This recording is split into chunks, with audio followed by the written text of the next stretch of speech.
you need to know that there is nuclear war. And believe me, if a nuclear warhead strikes Paris, you don't know here, you don't see it. Probably you will know because suddenly the media will talk about it. But what if all the media around the world stop broadcasting because of these magnetic pulses? Well, that's clearly something you need to know. If tomorrow morning all the media, all the computers drop, and maybe your car doesn't start, and there is a massive blackout, and it seems to be worldwide, or at least in a very large region, there is a possibility that there's been nuclear war, and you don't know about it because maybe you're not in a place that is targeted. And if there is no news, how can you know? You need someone who walks to tell you. We take for granted that communications are easy and worldwide and satellites. But if these things stop because of that war, you don't know. So you need to think. And you know now, and those people who will read the book will know what to do to inform themselves or to guess. And it's not a certainty. But if there is a blackout, yes, probably there is a chance that something very bad has started. And then you know that it's not the time to go around and breathe the nice new air. And it's maybe time to do some steps towards the second element, which is protection. And you don't need to build a bunker and go into a shelter. If you have one in Switzerland, yes, it's interesting. But this is not the most important thing. Is certainly to know how you can protect yourself from the fallout, how you can get clean food, how you can filter and clean the water you drink. If you are already thinking about these things, you have a huge step ahead in terms of keeping your health and not succumbing from fallout and radiation. And of course, this is very complex topic. This is something that I had to go back in my physics books and get new ones to make sure that we can explain how it works very easily. And again, Ukraine was a very interesting experience talking with people in Ukraine that were there when Chernobyl exploded and what they are still doing, because there are still people who live in areas which are quite contaminated, and not the majority of them are not ill. They know and they have learned what to do, what kind of food you eat, what kind of food you don't eat, how you clean it, how you boil it, how you prepare it. All these things are very easy and simple once you know them, but honestly, who knows today what to do? How do you prepare meat? Do you boil it or you don't boil it? Well, then you discover that if you boil it with a lot of salt, if that meat was contaminated, 90% of the contamination goes away. Well, now you know. But these are very simple things that we can learn, as an example, that Ukrainian and Belarusian people have learned through difficult pain, unfortunately for them. And of course, this doesn't preclude the fact that if you're near a place where nuclear warheads hits, if you're a few hundred meters away, you die, for sure. So I'm not telling that you can survive anything. If that happens on you, and you live near that military base or near that communication center that perhaps you don't even know about, and that is a target, well, then you meet your maker. And I hope for you that you have been a good person. But, there's nothing guaranteed. That's something I always want to make sure. But one other thing that is important to say, and I will conclude on that, because I think I want to leave a lot of space for questions, is the following: as I quickly talked about the United States scenario about the EMP. If global nuclear war happens, then you go back to the scenario I presented last time in my conference, and definitely that I talk in all my books, is that nuclear war means total collapse of the global economy.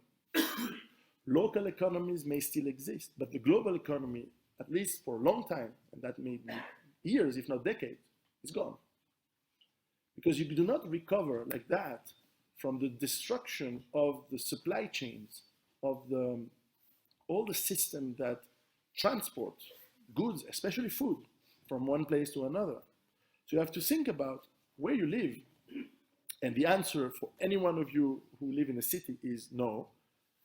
To the question that are we self-sustainable in terms of food and water? The answer is no. We import food everywhere. And therefore, if the import systems are breaking down, because who is going to take a truck and say, oh, I'm going to bring my tomatoes across half of Europe to feed the people in Paris because there has been nuclear war? No, you stay home. You stay home. And if someone says, no, but I really need to sell the tomatoes, you still don't do it.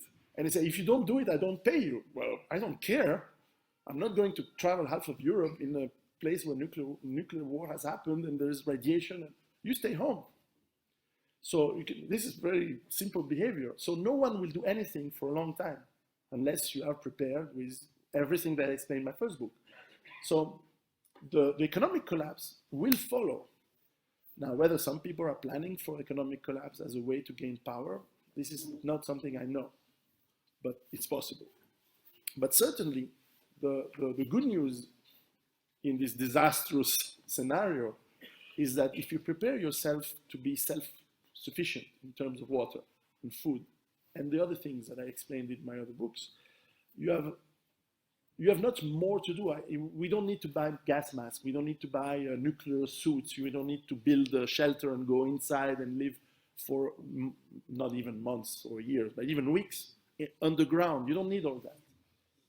You shut the windows, you stay home for a few days, you wait for rain to come down, and you inform yourself, and you live relatively small. And where you live is the most important part, is that you don't live in the cities. You live outside. You live in places where, like I live in the mountains. Who's going to bomb the mountains? There's no point. There's no need. There's no strategy. Of course, we'll get fallout. Yes, maybe, probably.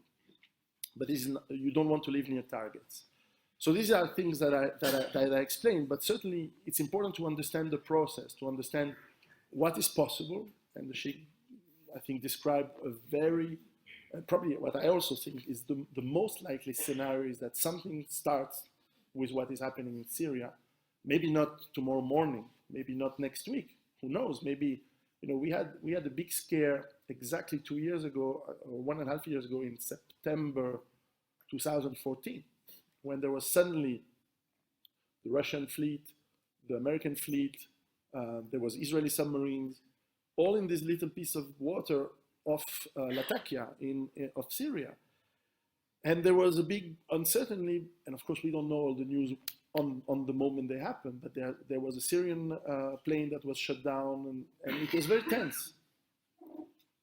Nothing happened. Now it's tense again. Maybe nothing happened. Maybe cooler heads prevail. Maybe someone phones Mr. Erdogan and says, no, if you do something, we are going to be extremely angry at you. And maybe things quiet down, and maybe they start again in 3 months. Certainly, this situation is not, it's very hot right now. It can become a little bit less hot, but it will keep being hot.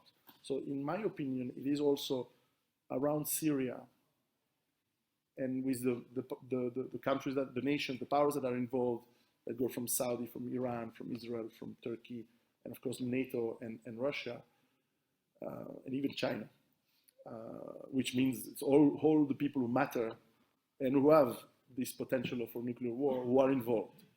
And there's always, whether you believe that man's actions are controlled or written by superior powers or not, some unexpected things can happen, and unexpected things can lead to irrational decision, to rash decision.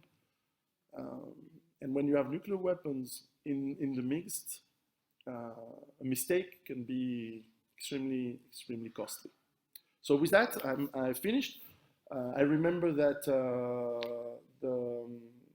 if you want to read my book, it's translated in Arabic with the forward of Sheikh Imran Hussein, and you can find it online or on Arabic libraries everywhere. Thank you very much.